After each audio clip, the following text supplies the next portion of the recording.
মূলত এই এই এই মেশিনটার নাম কি বলে মূলত? CNC router machine. CNC router machine.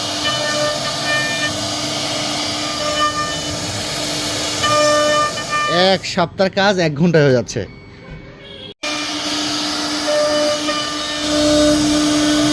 দর্শক, আমার সামনে ডিজাইনটা দেখছেন, এটা একটা দরজার কিন্তু ডিজাইন দেখতে পাচ্ছেন। এই ডিজাইনটাই এই ডিজিটাল মেশিন দিয়ে কিন্তু একটা কিভাবে বানাচ্ছে সেটা আমরা দেখি, চলুন যাই দেখি। মূলত এই এই এই মেশিনটার নাম কি বলে মূলত? CNC router machine. CNC router machine. এটা কি কাজ করা হয়? ডিজাইনের সকল ধরনের কাজ করা হয়।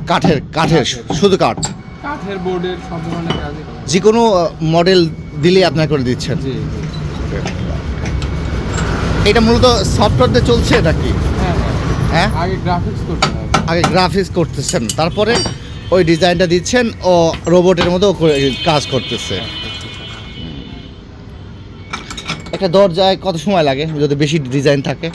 বেশি ডিজাইন থাকলে ভাই কোডিং 2D ক্ষেত্রে একটু কম সময় লাগে, 3D হলে বেশি লাগে। 2D কত সময় লাগে? 2D আপনার বেশি কাজ হলে তাও 3 ঘন্টা মতো লাগে। 3 ঘন্টা একটা। ওইটাই যদি মানুষের হাতে করতো তাহলে কত সময় লাগতো? এক সপ্তাহ মতো। এক সপ্তাহের কাজ 1 ঘন্টায় হয়ে যাচ্ছে। ঘন্টা 3 লাগে। ঘন্টা 3 লাগে না? মেশিনের কাজ, আর ডিজাইন করতে আরো লাগে।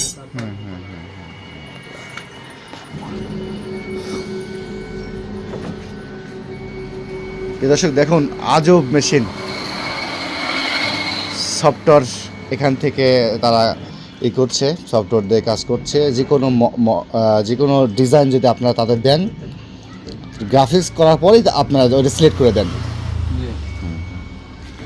ডিজাইন হয়ে যাচ্ছে। একটা সারাদিনে যে মানুষটা পরিশ্রম করবে 3 ঘন্টার কাজ, যদি একটা মানুষের 7 দিন টাইম লাগে, ও 3 ঘন্টা থেকে 5 ঘন্টার মধ্যে কাজ শেষ করে দেবে একটা।